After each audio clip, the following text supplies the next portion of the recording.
दोस्तों, गाजा में तबाही मचाने वाला यहूदियों का देश इजराइल में भयंकर बवाल शुरू हो गया है। यरूशलेम की सड़कों पर उमड़ा लाखों का सैलाब। हरेदिम यहूदी ने मिलियन मार्च में जुटकर सरकार को दी सीधी चुनौती। धार्मिक रब्बियों की पुकार, तोड़ा हमारी ढाल है और जो हमें फौज में भेजना चाहता है वो हमारी आत्मा पर वार कर रहा है। नेतन्याहू पर भारी दबाव। दोस्तों, क्या है पूरी घटना आपको इस वीडियो में विस्तार से बताएंगे और दिखाएंगे भी। इनके अलावा एक बड़ी खबर आ रही है, इस मुस्लिम देश को मिलने जा रहा दुनिया का सबसे ताकतवर फाइटर जेट F-35। अमेरिका से डील लगभग तय और बनने जा रहा है पहला मुस्लिम देश जिसके पास ये जानलेवा जेट होंगे। और इसी बीच उत्तर प्रदेश के अलीगढ़ से हैरान करने वाली खबर, मंदिरों पर लिखे गए धार्मिक नारों के मामलों में खुली साजिश की पोल। आखिर कौन थे ये लोग, आपको इस वीडियो में मालूम हो जाएगा। मीडिया की खामोशी पर उठे सवाल, तो बिना समय गंवाए खबरों की शुरुआत करते हैं। दोस्तों, यहूदी देश इजराइल में इस वक्त भयंकर बवाल मचा हुआ है। इजरायली मीडिया के मुताबिक करीब 2 लाख यहूदी लोग जो हरेदिम समुदाय यानी बेहद धार्मिक यहूदी से है, यरूशलेम में जमकर बवाल काटा। वो लोग मिलियन मार्च नाम के एक बड़ी रैली में हिस्सा लेने आए थे।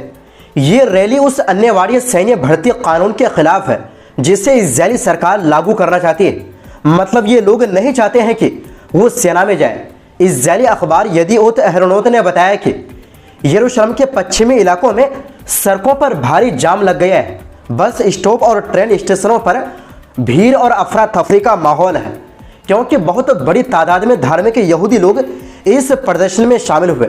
और हैरानी की बात यह है कि इसमें इन यहूदियों ने इजरायली फ्लैग को आगे के हवाले भी किया।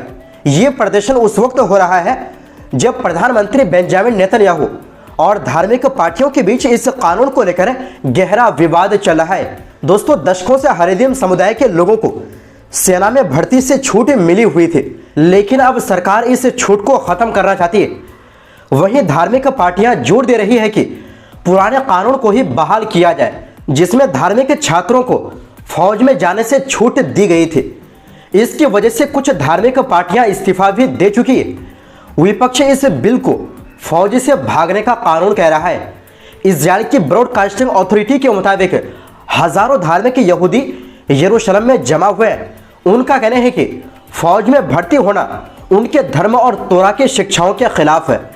दोस्तों, ये विशाल मार्च देश के सबसे बड़े धार्मिक नेताओं और तोरा स्कूलों की काउंसिलों की अपील पर बुलाया गया है। इसमें धार्मिक पार्टियां और कई धार्मिक शिक्षा संस्थान भी शामिल हैं। उनका कहना है कि ये कानून उनकी धार्मिक पहचान पर हमला है और धार्मिक शिक्षा की आज़ादी पर सीधा खतरा है। इजराइल के जाने माने धार्मिक नेता रब्बी गर्शोन एडलस्टीन ने अपने अनुयायियों से इन प्रदर्शन में बड़ी संख्या में शामिल होने की अपील की।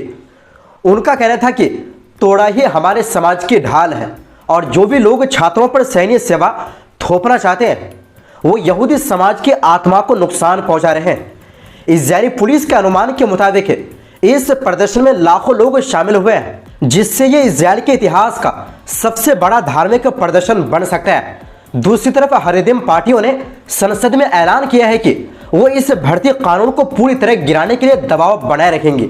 उनका कहना है कि तोड़ा समाज की पहचान और धार्मिक जीवन शैली पर कोई समझौता नहीं किया जाएगा। ये उनके लिए लाल रेखा है। दरअसल आपको बता दें कि 25 जून 2024 को इजराइल की सुप्रीम कोर्ट ने फैसला दिया कि अब हरेदिम यानी धार्मिक युवाओं को भी फौज में भर्ती होना पड़ेगा और जो धार्मिक संस्थान अपने छात्रों को सेना में भेजने से मना करेंगे उन्हें सरकारी फंडिंग नहीं मिलेगी। बता दें कि हरेदिम समुदाय इजराइल की आबादी का करीब 13% यानी लगभग 13 लाख लोग हैं। उनका कहना है कि वो तोड़ा की शिक्षा के लिए अपनी जिंदगी समर्पित करते हैं, इसलिए सेना में भर्ती होना उनके धार्मिक जीवन और पहचान के खिलाफ है। कई बड़े रब्बी इस कानून के सख्त विरोध में हैं और उन्होंने अपने अनुयायियों से कहा है कि भर्ती आदेशों को फाड़ दें और विरोध करें। दोस्तों, कई सालों से हरेदिम युवाओं को 18 साल की उम्र में सेना में जाने की जगह धार्मिक पढ़ाई के बहाने से छूट मिलती रही। वो हर बार इस छूट को बढ़ाते रहते थे और जब उनकी उम्र 26 साल हो जाती थी तब उन्हें हमेशा के लिए सेना से छूट मिल जाती थी। विपक्ष का आरोप है कि प्रधानमंत्री नेतन्याहू धार्मिक पार्टियों, शास और यहूदूत हथौड़ा के दबाव में आकर ऐसा कानून पास करना चाहते हैं जो हरिदिम को हमेशा के लिए सेना से मुक्त कर दे। ये दोनों पार्टियां इस साल के बीच में सरकार से अलग हो गई थी, लेकिन उन्होंने साफ कहा है कि अगर यह कानून पास हो गया तो वो फिर से गठबंधन में लौट आएंगे। मतलब कुल मिलाकर इजरायल में कोई भी सुकून से नहीं है। वहीं दूसरी ओर दोस्तों, अफ्रीका की खबरों पर नजर रखने वाली वेबसाइट है अफ्रीका रिपोर्ट ने बताया है कि मोरक्को और अमेरिका के बीच F-35 फाइटर जेट खरीदने की बातचीत अब काफ़ी आगे बढ़ चुकी है। पहले अमेरिका इस सौदे को ज़्यादा अहमियत नहीं दे रहा था, लेकिन अब इसे लेकर गंभीर बातचीत चल रही है। रिपोर्ट के मुताबिक मोरक्को की सेना के लिए ये F-35 लाइटनिंग 2 स्टील्थ जेट खरीदना अब पहले से कहीं ज़्यादा ज़रूरी हो गया है। खास बात यह है कि पड़ोसी देश स्पेन ने इसकी उच्च लागत यानी महंगे दाम की वजह से अपनी खरीद योजना रद्द कर दी है, लेकिन मोरक्को इसके उलट अब इस डील को आगे बढ़ाने के लिए पूरी तरह तैयार दिख रहा है। रिपोर्ट में बताया गया कि ये बातचीत अमेरिकी विदेश मंत्रालय और मोरक्को सरकार के बीच FMS यानी फॉरेन मिलिट्री सेल्स प्रोग्राम के तहत चल रही है, जो अमेरिका का दूसरे देशों के साथ हथियार बेचने का आधिकारिक तरीका है।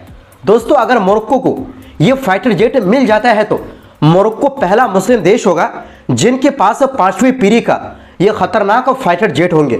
सूत्रों के मुताबिक बातचीत अब काफ़ी हाई लेवल पर पहुंच चुकी है और कई मुद्दों पर तेजी से प्रगति हो रही है। इनमें सबसे अहम मुद्दा F-35 जेट्स का सौदा है। खबर के अनुसार ये संभावित समझौता ऐसे समय में हो रहा है जब मोरक्को लगातार अपनी रक्षा क्षमता बढ़ा रहा है। उसका डिफेंस बजट पिछले कुछ सालों में तेजी से बढ़ा है। 2024 में यह बजट था 124 अरब दिरहम यानी करीब 34 अरब डॉलर। 2025 में बढ़कर 133 अरब दिरहम हो गया और अब 2026 के बजट प्रस्ताव में इसमें 18% की और बढ़ोतरी की गई है, जिससे यह बढ़कर 157 अरब दिरहम यानी करीब 43 अरब डॉलर हो जाएगा। यानी साफ है कि मोरक्को अब अपनी फौजी ताकत को और मजबूत करने की दिशा में तेजी से बढ़ रहा है और अमेरिका से F-35 खरीदने का सौदा उसके लिए बड़ा कदम साबित हो सकता है। वहीं दूसरी ओर दोस्तों, उत्तर प्रदेश के अलीगढ़ के लोधा इलाके में 4 मंदिरों पर धार्मिक नारे लिखे जाने के मामले में पुलिस ने 4 लोगों को गिरफ्तार किया है। घटना इसी महीने 25 अक्टूबर की है, जिसे लेकर पुलिस ने गुरुवार को इससे जुड़ी जानकारी दी है। पुलिस को सूचना मिली थी कि 4 मंदिरों में धार्मिक नारे लिख दिए गए हैं। फिर पुलिस मौके पर पहुंची और वहां से धार्मिक नारों को हटाया। वरिष्ठ पुलिस अध्यक्ष नीरज कुमार जादव ने जानकारी दी कि इस मामले में 4 लोगों को गिरफ्तार किया गया है। नीरज कुमार जादव के मुताबिक गिरफ्तार लोगों में कोई भी मुस्लिम युवक शामिल नहीं है। मतलब आप समझ सकते हैं कि नफरत अब देश में कितनी तेजी के साथ बढ़ रहा है। पुलिस ने कहा जो नारे लिखे गए थे उसमें स्पेलिंग मिस्टेक थी। पुलिस के मुताबिक इस नारे को लिखने के पीछे कुछ लोगों में आपसी अनबन थी, जो इस नारे का इस्तेमाल करके उन्हें गिरफ्तार करना चाहते थे। पुलिस का कहना है कि इस मामले में एक राहुल नाम के व्यक्ति फरार है। दोस्तों, ये पहला मामला नहीं है। कुछ दिन पहले बिहार में भी एक हिंदू युवक ने अपने दोस्तों को फंसाने के लिए उसके नाम से फेक आईडी बनाई थी और हिंदुओं के महाकुंभ मेले को बम से उड़ाने की धमकी दी थी। इसी तरह अनगिनत मामला है जो अब लगातार देखने को मिल रहा है और ये उत्तर प्रदेश में ऐसे समय में हुआ है जब बिहार में इलेक्शन का माहौल है। लेकिन सैल्यूट है ऐसे पुलिस वाले को जो सही अपराधी को पकड़ा, लेकिन नेशनल मीडिया इसको लेकर चुप्पी साधे हुए हैं क्योंकि अपराधी मुस्लिम नहीं है। वैसे आपसे गुजारिश है इस वीडियो को इतना शेयर करें कि सच्चाई सभी तक पहुंचे। तो दोस्तों, फिलहाल के लिए इस रिपोर्ट में बस इतना ही। आपसे गुजारिश है हमारी सपोर्ट के लिए वीडियो को लाइक और चैनल को सब्सक्राइब जरूर करें। बहुत बहुत शुक्रिया।